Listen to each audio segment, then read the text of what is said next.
This Ma up in Nainital, old Ma, she's called Engineer Ma, because she was married to an engineer. She was one of Maharajji's devotees for many years. She's a solid little woman. She speaks Hindi. She's in her 70s.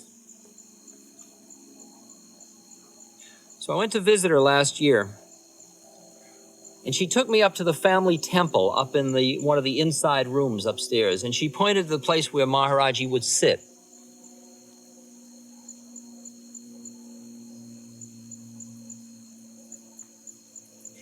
And she said one day, Maharajji came there, and she said her husband at the time, the engineer, was sick. He came in and he sat down, and a lot of children came, and there were a lot of people gathered in the room. And she brought some food she had prepared for Maharajji, specially for him. And he said, Ma, feed the children first. Now, these children were local neighbor children, and she fed them all the time. And now she had made all this special food for Maharajji, and it would get spoiled because she didn't have any food ready for the kids, and she didn't want to give the kids the food she had prepared specially for Maharajji. So she was in a dither. Finally, she went downstairs to prepare food for the children with sort of anger in her heart towards the children.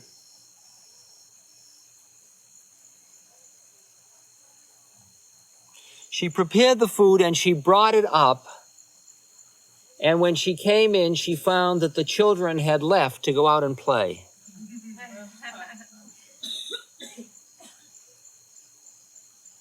And Maharajji said to her, what had to be has come to pass. And the next day, her husband died.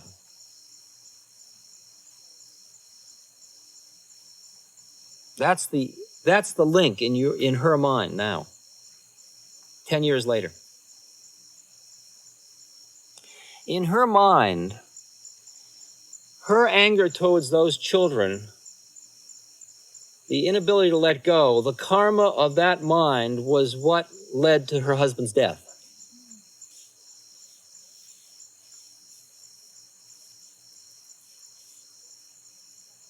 Now, I could talk to her till hell freezes over and tell her that may not be the way it is. But that's the message she got that she lives with. Not with guilt, but just with a kind of a sad understanding. At one point, Maharajji's in a house and there's an uncle who's blind, and everybody says, Maharajji, heal this man, heal this man. He says, no. He says, there used to be saints in the old days that could do this, but there's nobody around that does it anymore. And they said, oh, Maharajji, you can do it, heal him, heal him. And as he's leaving the house, Maharajji says, I've got to go to the train. And as he's leaving, he turns to the blind uncle and he says to him, if by any chance God should give you your sight back, you're an old man and your kids are waiting to take over the business and it's been too long already. You give up the business and devote the rest of your life to God, which is a tradition in India. Oh, Maharajji, I will. Maharajji left, and within 15 to 20 minutes, the man had his sight back. And the doctor came, and the doctor said, this is impossible that this man can have his sight back. This is clearly a miracle. Who did this? And they said it was Neem Karoli Baba, and he's on the train. And the doctor ran to the train and climbed on board and fell at Maharajji's feet. And Maharajji kept hitting him on the back, saying, this is the doctor who cured the blindness. This is the doctor who cured the blindness. 3 months later, the man couldn't resist, and he went back to work, and the next day he went blind.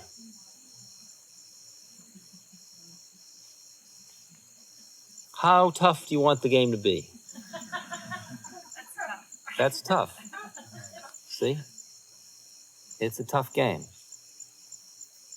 A man comes to Maharajji, his wife is sick, and Maharajji says, here's a stick, put it under her pillow. He puts the stick under the pillow, she gets better. They look under the pillow, the stick's gone. The man comes to Maharajji, he says, Maharajji, where's the stick? Maharajji says, you got your wife, what do you want the stick for? Another man says,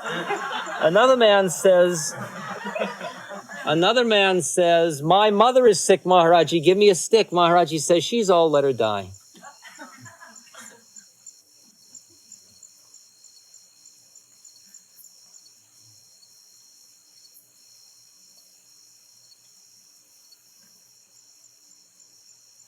Maharaj-ji's up in the mountains, and Dada, who's one of his very deep devotees, Dada's nephew, gets a case of smallpox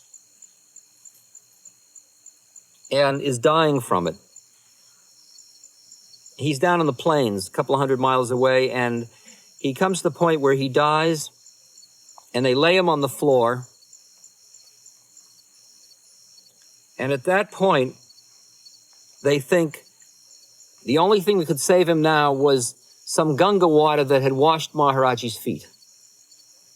So they took a drop of water and they stick it on his tongue, and he sits up. At that moment in Hardwar, where Maharaj-ji is, the mothers who are around him suddenly notice that he's broken out in spots all over his body. They are concerned. They go to the chemist, and he gives them a lotion to calm them down, like with poison ivy or something, and they put it on, and the next day it's gone, and he says, "Oh, that was very good medicine. It cured my spots."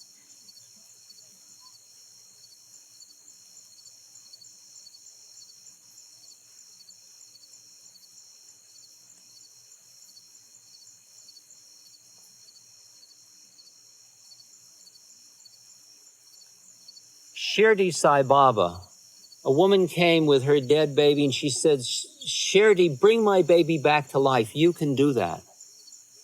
And he turned to her and he said, "You don't know what you're asking. You don't understand what you're asking."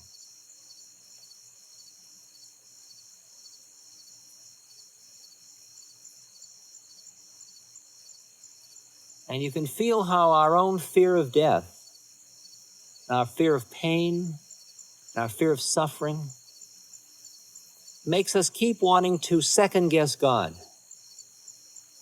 Say, it should be this way, not this way. You've screwed up again.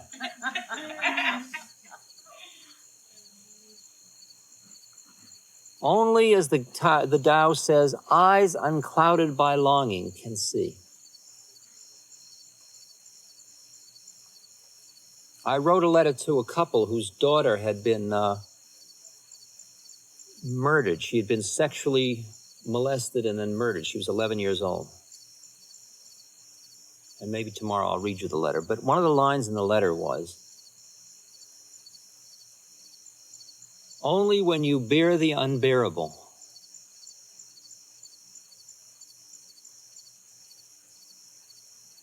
do you die in a certain way that allows you to see as God sees and to love as God loves." Saints are often called the living dead. Maharaj-ji was joyful, laughing, playful, a tremendous wise guy, a real rascal, and yet he was living dead. And because of that, he could hear, what chutzpah to hear, "You will live and you won't.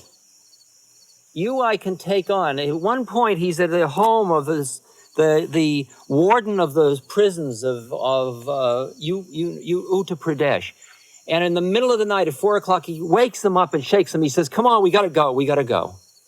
And the man says, "I'll get the car." And he says, no, we'll walk. And Maharaj-ji walks barefoot down the street at 4 in the morning and walks through town from the Hindu fancy section into the poorer and poorer section of town, and finally into a very, very extremely poor, dirty section that is a Muslim section.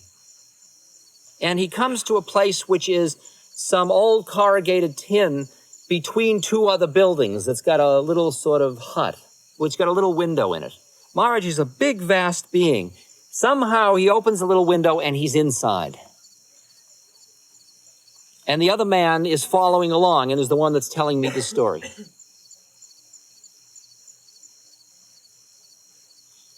And inside there is a boy about 10 years old who has typhoid fever.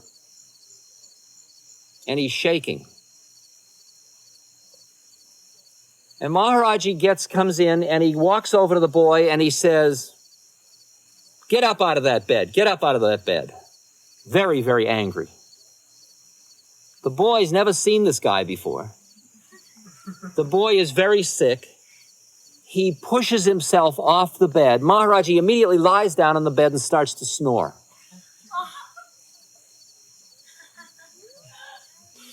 There is an old blind grandmother who takes care of the boy.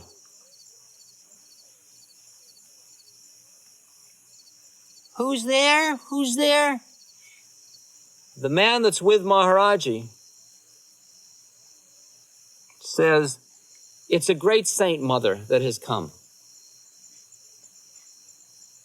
And there is a moment of confusion in her mind. And then the next thing a Hindu thinks is, what can I offer him? And there's nothing in the place. At which point Maharaj-ji sits up and he sees that next to the boy's bed is a rusty tin can with water in it that the boy who's got typhoid fever has been drinking from. And he says, Mother, I'm very thirsty. And she comes over and she takes the can and she offers it to him. And Maharaj-ji, who at that moment, he turns to this man who is Mr. Marocha, who's a Brahmin. And Brahmins, they only eat food prepared by other Brahmins. And everything's got to be very pure. They don't even eat when you're around because your eyes could destroy it. Maharaj-ji turns to him and says, you want a drink? And the guy says, oh no, Maharaj-ji, that's all right. And Maharaj-ji says, oh, and drinks and drinks and puts it down. He says, oh, Ma, thank you. That was so good. And he gets up and leaves. And the boy gets better. Why that one? What about the boy next door who died? How do you figure the game of what role all the miracles play in the dance?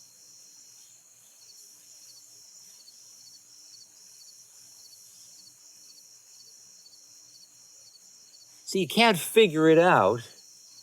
You can just keep quieting down and emptying and allowing them only to be a kind of message that it's all possible and that it's all other than the way you think it is.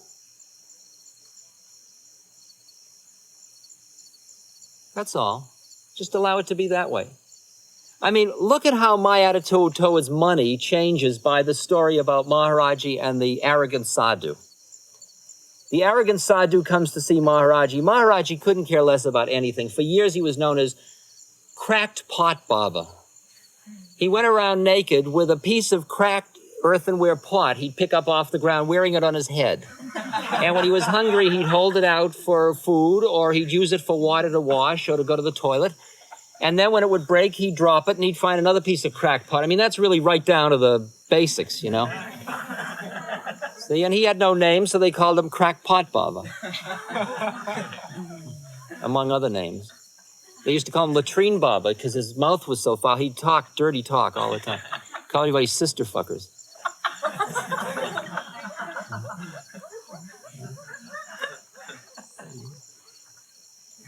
So he's sitting one day in this temple that the devotees have built in order to lure him to hang out there.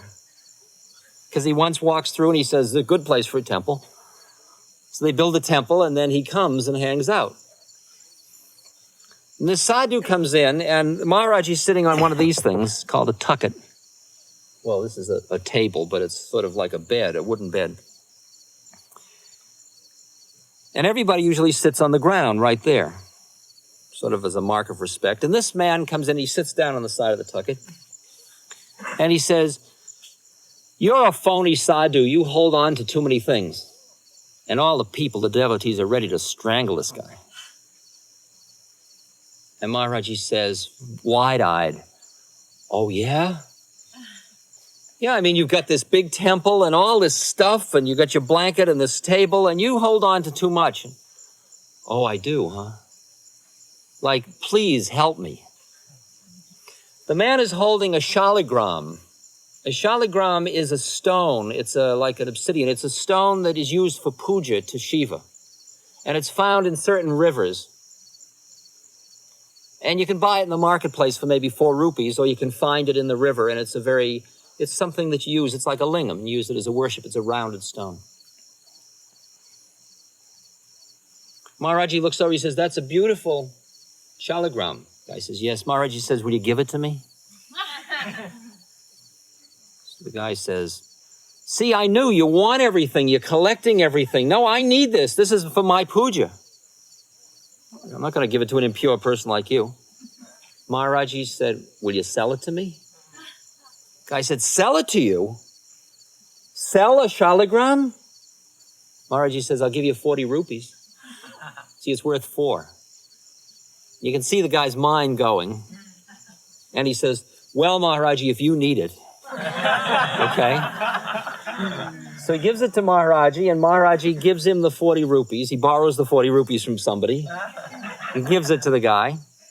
The guy puts it in. Maharaj-ji says, give me all your money.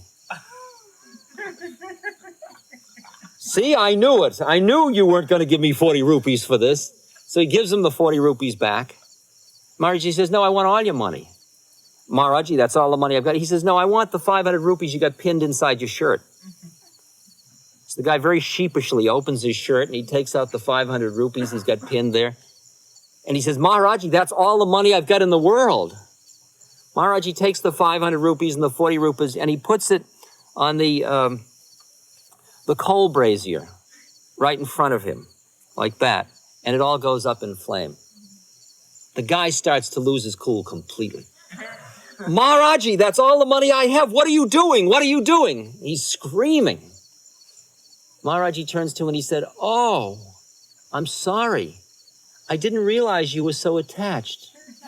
And with that, he picks up a pair of chumtas, tongs, and he reaches into the fire and he picks out 540 new rupee notes. And he hands it to the guy.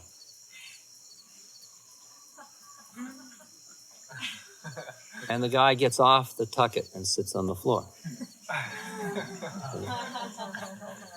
Swami Muktananda's guru, Swami Nityananda, just like Maharaj-ji, another Avadut Siddha-yoga, beyond form, a Mashugana.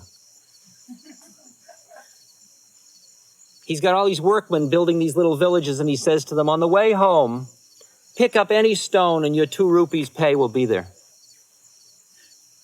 Only 1 stone to a person, but any stone you want.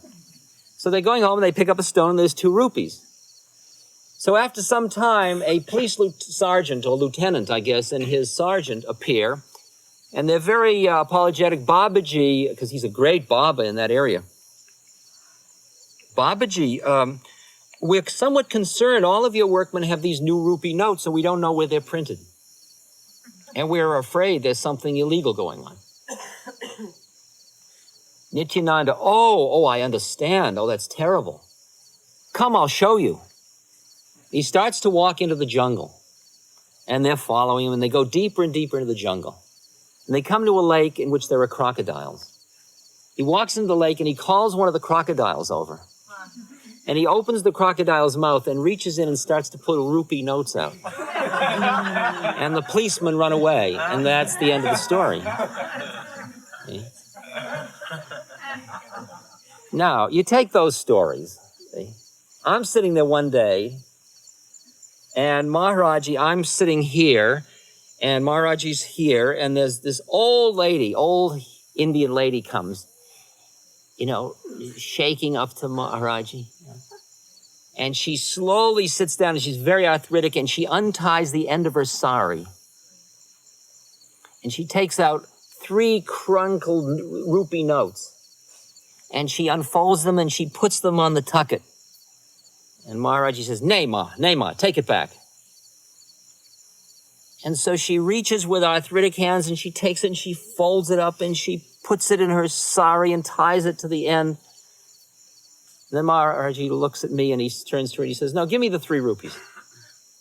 So she unties the thing and she takes out the 3 rupees and he hands them to me, who's sitting with thousands of dollars of traveler's checks in my pocket. He says, here, these are for you.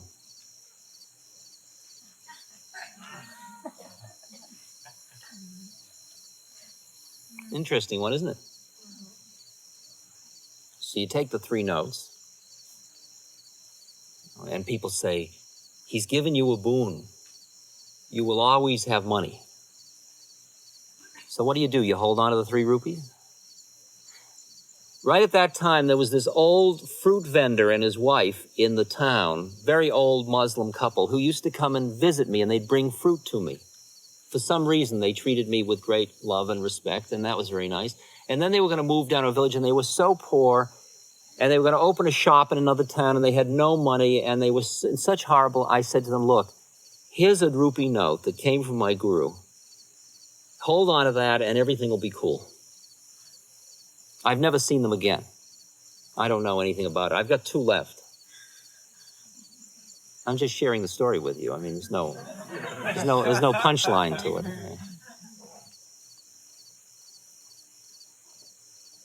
Maharajis there's a couple that are very close to Maharaj-ji, and they've got 2 young children, and they were with Maharaj-ji earlier in the day, and then they come home to their house up in the hills in Nainital, and they prepare a very simple meal for the 4 of them, the wife does.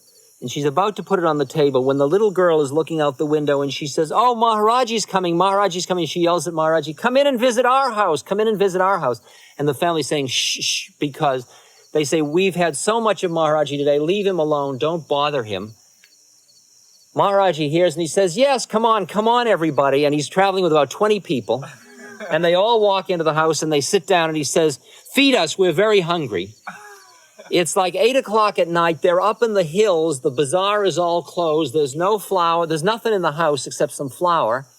And there's this little pot of food for 4 people. The husband and wife are out in the kitchen freaking.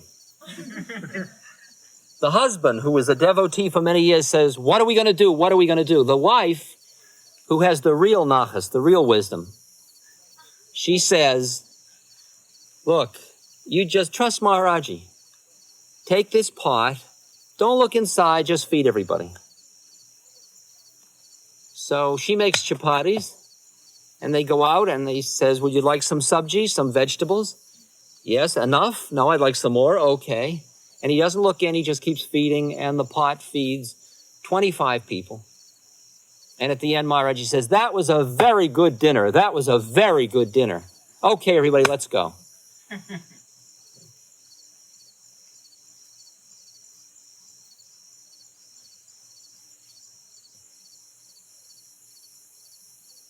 I've got hundreds of these kind of stories.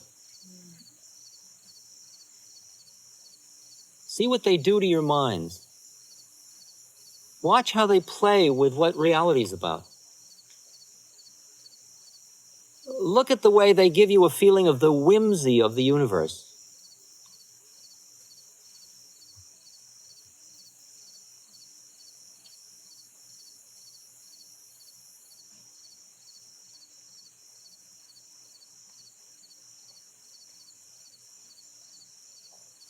I had a teacher, Haridas Baba. I'll stop after this one. Haridas was, Maharaj-ji gave Haridas to me right after I got to India the first time as my teacher, and he taught me incredible Hatha Yoga and Raja Yoga. He's a very, very good yogi. He's a good yogi, a sattvic yogi. Right after I left India that year, he and Maharaj-ji had a terrible fight, and they parted company. Haridas had a lot of difficulties after that, and I felt like my parents had gotten divorced. I was in America, and I sent money for Haridas to come to America because he had met some Westerners by then, and he wanted to come, and he came on a 4-month visa.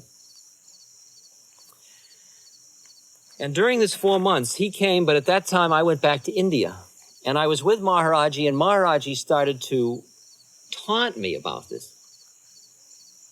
Oh, you took Haridas to America. And he was telling me Haridas is no good and he's a phony, and he was doing terrible things. And I was getting more and more angry at Maharaj-ji for being critical of Haridas.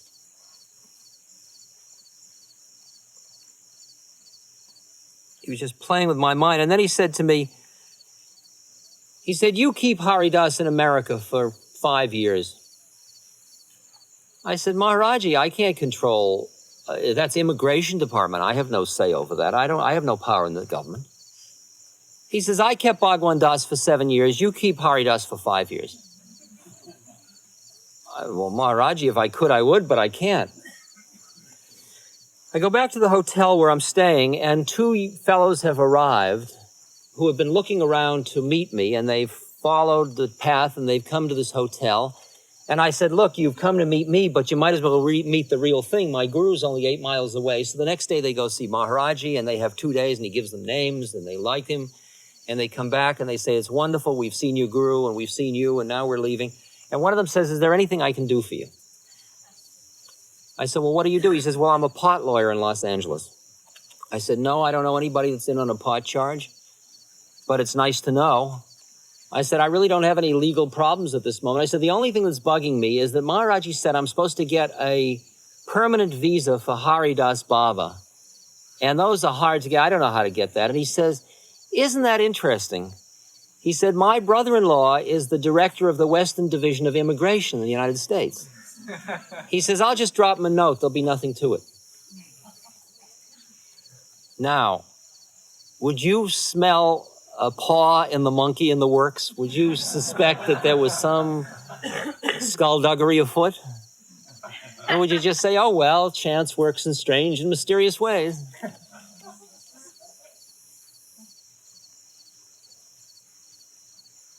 Just that one more, that follows into the other one I got to tell of the Be Here Now incident. I did Be Here Now, that book. And then Maharaj-ji, I gave a copy to Maharaj-ji. It disappeared into the bowels of his inner world. And then about 3 months later, he called me up and he said, Ramdas, you print lies. I said, Maharaj-ji, everything in that book's the truth. Nay, you print lies. And this is a setup. This is like a setup. He says, you say here that Haridas Baba built the temples. I said, well, I understood he did. I don't know who told me, but somebody had told me, and I put Haridas Baba built the temple. So he calls the guy that's saying, he says, come here. Who are you? He says, you know who I am, Maharaj-ji. I'm the man that builds all your temples. Does Haridas Baba build the temples? No, Maharaj-ji. He helped me pour concrete, but he didn't build the temples. Oh, go away. He said, you said, Maharaj, you said here Haridas went into the jungle when he was 8 years old. I said, well, I was told he went into the jungle when he was 8 years old. Calls the guy over. He says, who are you? He says, I'm the head of the forestry department of India. Do you know Haridas Baba? Yes, he worked as a clerk in my office until 1963. Oh, so he went into the jungle when he was 8 years old. See? And what he had was all these kind of people to prove that all these things were lies. And they ended up being 2 paragraphs of lies, which were not lies. I merely misunderstood. Somebody had told me these stories and I had printed them and they weren't true, apparently. Who would know? Would you care? You know, this book is in English. It's in America. Who's to notice? Big deal. Maharaj-ji says, well, what are you going to do about it? I hadn't planned to do anything about it. I said, well, I'll change it. He says, you do that. He said, as long as you think something is true, there's no karma. But once you know it's false and you continue to print it, then there's karma. So I go back and the book is being printed by a printing press company in Albuquerque, New Mexico. And the publisher is our commune north of Taos, up in the mountains, called the Lama Foundation. And there's no telephone up there. So I cable them, or I write a letter and I say, I know you're about to do another printing of 30,000 copies. In the next printing, would you delete the following 2 paragraphs about Haridas? Now, by this time, to make the story more interesting, Haridas has been invited to Lama and is the darling of Lama. They've never met Maharaj-ji. So they are very angry that I'm asking them to take out these paragraphs about Haridas. So I get a letter back saying, we don't agree that they should be taken out. See? However, we would take them out, but when I got your letter, I had just gotten back from Albuquerque after 2 days on the road, and as I was leaving Albuquerque, the printer had put the job on the web press, the press that does the whole book sort of at once. He had put all the plates on, and he was going to run it when I left. And by now, it's all run, and it gets run and bound, and we would have to throw out 30,000 copies to rechange those 2 paragraphs. So we'll change it in the next printing, which is a reasonable thing to do. The letter arrives in Nainital, which is up in the hills, and I pick it up at the post office at around 7:30 in the morning, just before I catch the bus out to the temple, which is 8 miles away. I put the letter in my jola, come out, arrive at the temple, walk in the temple. I'm walking towards Maharaj-ji. Maharaj-ji is screaming in Hindi. What does the letter say? What does the letter say? Now, how does he know there's a letter? And if he knows there's a letter, he must know what it says. So you can feel like you're being had somehow or other in the whole thing, right? So I say to him, well, the letter says that the job has already been printed and they will change it in the next printing. Maharaj-ji looks at me out of the corner of his eye. He says, do it now. So I said, well, Maharaj-ji, you don't understand. The 30,000 are all printed and the web press works this way and it's all bound, and to do it now would be a loss of, and I thought of in money, and then in 30,000 at $3, that's $90,000, and then you change it into rupees, that's 72,000 rupees. I said, that would be a loss of 72,000 rupees. Maharaj-ji says, do it now. Money and truth have nothing to do with one another. Jao, go do it. Okay? So he throws me out of the temple, and I'm not touching money in those days. So I thumb up to town because I can't afford a bus, and I thumb up to town. And I go to the cable office where I can send a cable and charge it. And I send a cable to the Lama Foundation, says, this book, Be Here Now, is Maharaj-ji's book. Came out of his Ashirvad, his blessing. And if he says change it, you change it. And change it now, even if you have to lose all the money and throw away all those books. And I'll make good to you later on the money you lose. I get a letter back from Steve Durkee about 2 weeks later, saying the most interesting thing happened. When I went to the post office and got your cable, in the same mail was a letter from the printer. He had put the job on the press, and as he was putting it on the last part in the press, one page was missing, one plate was missing. So he went back into his files where he had the whole original of the book to get the original page to make a new plate, and the original of that page was missing. Nothing else was missing. That page was a picture of Maharaj-ji. And because he didn't know what to do, he took the whole job off the press and was waiting for further instructions. So the whole cost of this whole thing was one telephone call. But I had to go through the point where I gave up the thousands of dollars, learned the lesson. When I came back to tell Maharaj-ji about it, he wasn't the least bit interested. I said, Maharaj-ji, and the thing wasn't... And he acted like I was out of my head.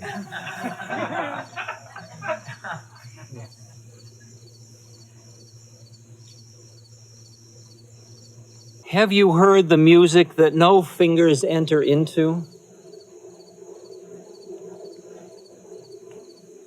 Far inside the house,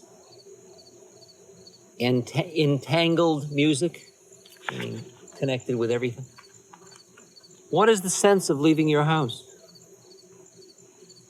Suppose you scrub your ethical skin until it shines, but inside there is no music. Then what? Mohammed's son pores over words and points out this and that. But if his chest is not soaked dark with love, then what? The yogi comes along in his famous orange. But if inside he is colorless, then what? Kabir says, every instant that the sun is risen, if I stand in the temple or on a balcony, in the hot fields or in a walled garden, my own Lord is making love with me.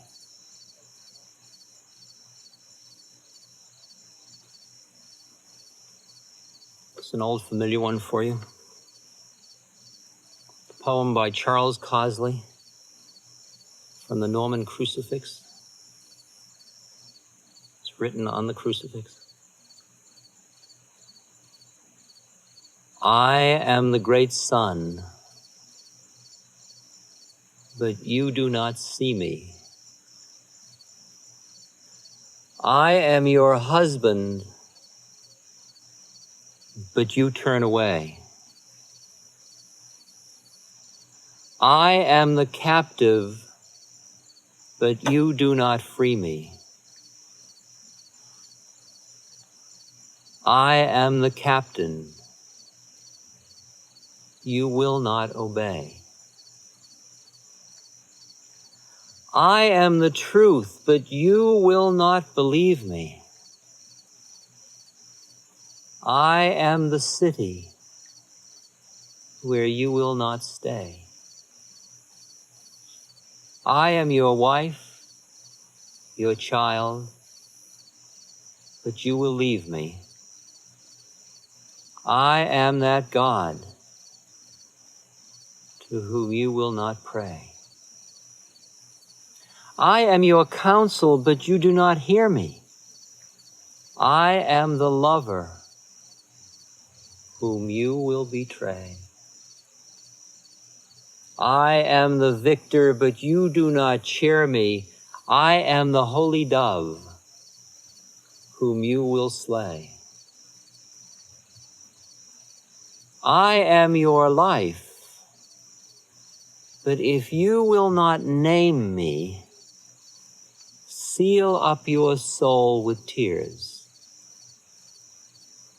and never blame me.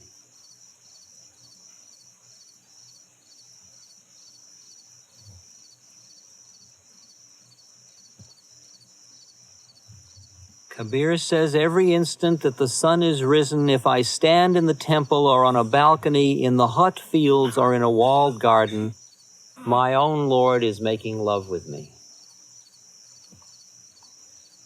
Maharaj's caress, the laughter, the gentle laughter, the play,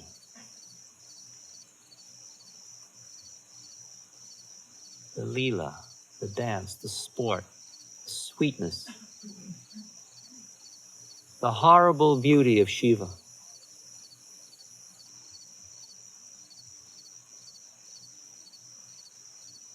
Have a quiet and peaceful and good night. Namaste.